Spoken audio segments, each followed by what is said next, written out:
네, 미국발 주요 이슈 키워드와 관련 검색어를 보면서 자세하게 살펴보겠습니다. 지난 주말 뉴욕 증시를 보합권에서 마무리하게 한 주요 이슈였습니다.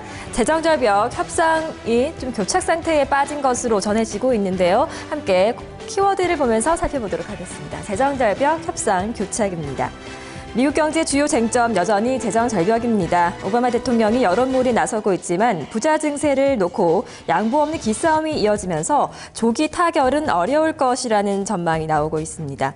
양측이 이견을 좁히지 못한다면 협상은 미국 의회가 끝나는 오는 14일이나 크리스마스 휴가 무렵에 고비를 맞을 것으로 전문가들은 보고 있습니다.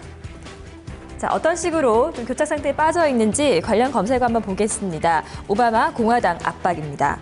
버락 오바마 대통령과 공화당은 지난 주말 각자 주례 연설을 통해 상대방에 대한 비난 공세에 나섰습니다.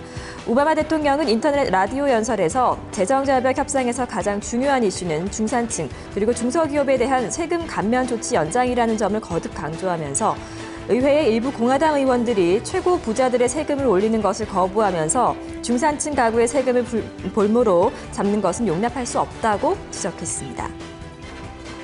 자, 그렇다면 반대론자들의 의견 한번 살펴보겠습니다. 오린 해치 의원의 발언을 함께 살펴봅니다. 이에 맞서 공화당도 상원 재무위원회 간사인 오린 해치 의원이 대표로 한 주례 연설을 통해 오바마 대통령을 강도 높게 비판했습니다. 해치 의원은 대통령은 이번 위기를 해결하기 위해 이른바 균형된 접근을 원한다고 말해왔지만 그가 제안한 것은 미국 국민을 상대로 한 전형적인 미끼 상술이라고 말했습니다. 또 오바마 대통령이 1조 6천억 달러 증세와 500억 달러 규모 경기 부양 프로그램 등을 담은 안을 공화당에 요구했지만 공화당 측은 이를 거절했습니다.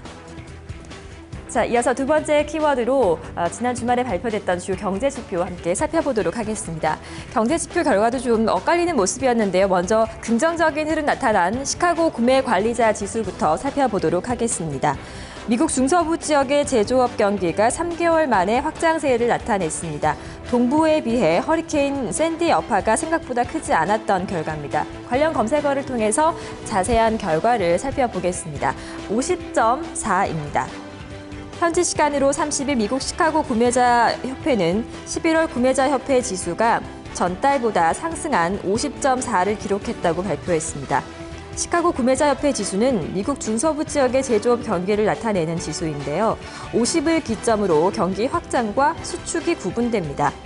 앞서 발표된 뉴욕과 필라델피아의 제조업 지수가 샌디 여파로 마이너스를 기록한 것과는 달리 시카고 지역은 샌디 영향을 상대적으로 덜 받은 것으로 분석됩니다.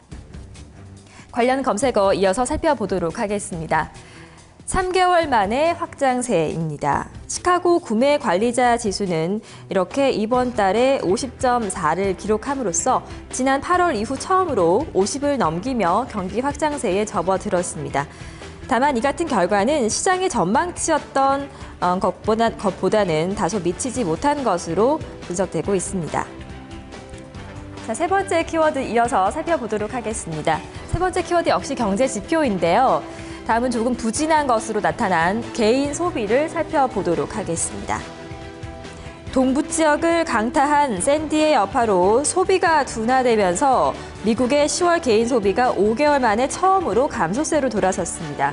어느 정도 수치를 좀 나타냈는지 함께 살펴보겠습니다. 다음은 마이너스 0.2%입니다. 미국 상무부는 10월 개인 소비 지수가 9월에 비해 0.2% 감소했다고 발표했습니다. 당초 시장은 개인 소비가 지난 9월과 변함없을 것으로 전망했습니다. 경기 둔화로 소비가 줄어들면서 소비가 둔화된 데다 샌디까지 겹쳐서 소비에 악영향을 미쳤다고 분석되고 있습니다. 자, 이어지는 관련 검색어 함께 발표된 개인 소득을 함께 보도록 하겠습니다. 개인 소득 같은 경우는 동결된 것으로 나타났습니다. 상무부는 이와 함께 개인 소득도 발표했는데요. 지난달 개인 소득이 9월에 0.4% 증가해서 변함이 없었습니다. 상무부는 실질 임금과 연봉이 줄어들고 샌디 여파로 일자리를 잃는 사람들이 증가한 것이 이러한 영향을 미쳤다고 밝혔습니다. 미국발 주요 이슈 키워드와 관련 검색어로 살펴봤습니다.